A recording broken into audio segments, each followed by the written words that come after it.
Okay, so let's get right into it. There's this one habit that a lot of leaders have, especially when they're new to the role. On the surface, it feels like the right thing to do, like you're projecting strength, confidence, all that good stuff. But what if I told you it could be the very thing that's quietly holding you and your entire team back? I mean, that's the core of it, right? It's this massive, unspoken pressure. The second you get that new title, you feel like you're supposed to have this instant download of information, like you're suddenly the all-knowing oracle for your team. But what if that whole idea is just wrong? And this is exactly where Jennifer Herman was. She's a senior director of UX with more than 2 decades at ADP under her belt. But way back at the start of her career, she felt that exact same pressure. Her story is basically a masterclass in how letting go of this one single habit can totally unlock your potential as a leader. So how did she do it? How do you go from "I have to know everything" to something completely different? Well, for her, it all started with learning the power of reframing your perspective. And what's so interesting is that this huge career-deciding lesson didn't come from some amazing success story. Nope, it actually came from a moment of pure, intense frustration, right in her very first week at a new company. So picture this. It's her first week. She's been hired for her UX expertise. They hand her a big stack of documents to review. She does exactly what they hired her to do. She dives in, gives really thoughtful feedback, and gets completely shut down. The response was basically, "Thanks, but no thanks. We already spent the money. We're not changing a thing." She was literally ready to quit right then and there. But instead of walking out the door, something clicked. She had this huge breakthrough. She realized her frustration was coming from how she was seeing the problem. She shifted from thinking, "Wow, they don't value my expertise at all," to asking herself, "Okay, how can I understand the whole situation here and figure out how to add value within these constraints?" That one little reframe, it changed everything for her.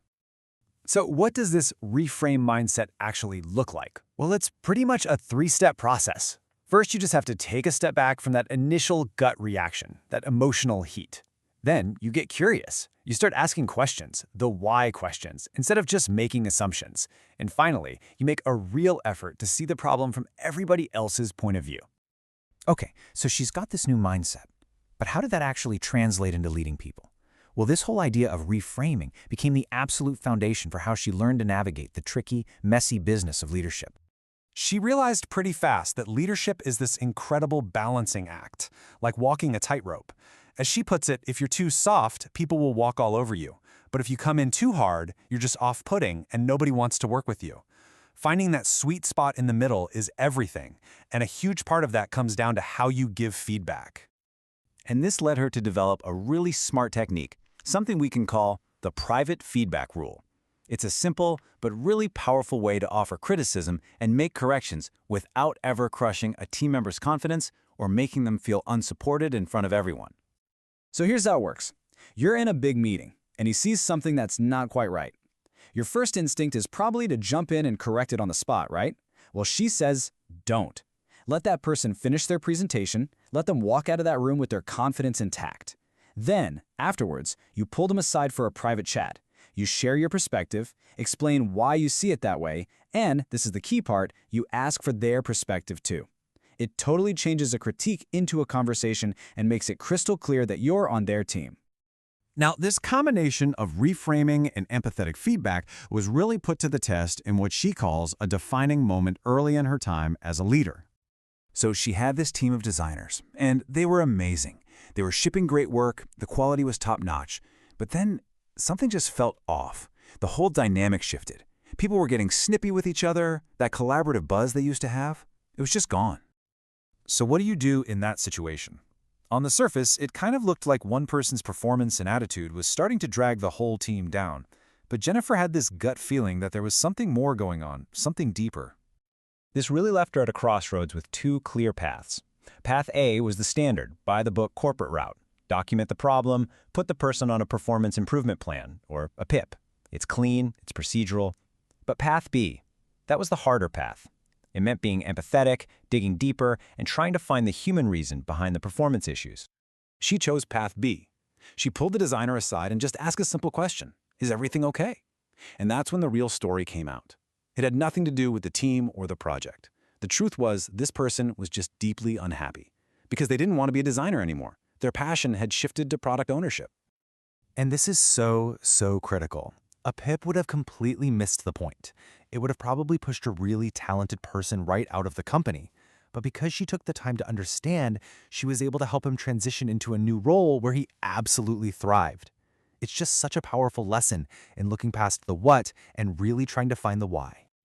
So all of these experiences, the reframing, the feedback rule, that defining moment, they all led her to what might be the most important discovery of all about leadership, the absolute power of being authentic. Get this. Early in her career, a manager actually told her she'd never be a good leader because she was too expressive, because she didn't have a poker face. She was basically told she needed to be less herself to fit into this old-school, robotic idea of what a leader is supposed to be. And she just completely rejected that. She realized that trying to be a robot, trying to hide your personality and your humanity, that's the very thing that creates a wall between you and your team.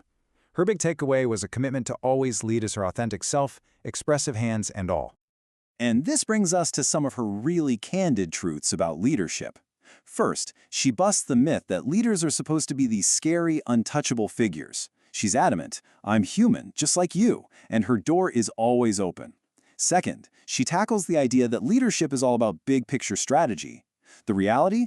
It involves a ton of difficult, messy HR work that nobody ever sees, and it's often the hardest part of the job. So when you put it all together, Jennifer's story is this amazing reminder that the best leaders aren't the ones who have all the answers. They're the ones who are curious, they're empathetic, and above all, they're human. And that really leaves us with a final question for you. What robot expectation, one that someone else put on you, or maybe one you put on yourself, are you ready to finally let go of?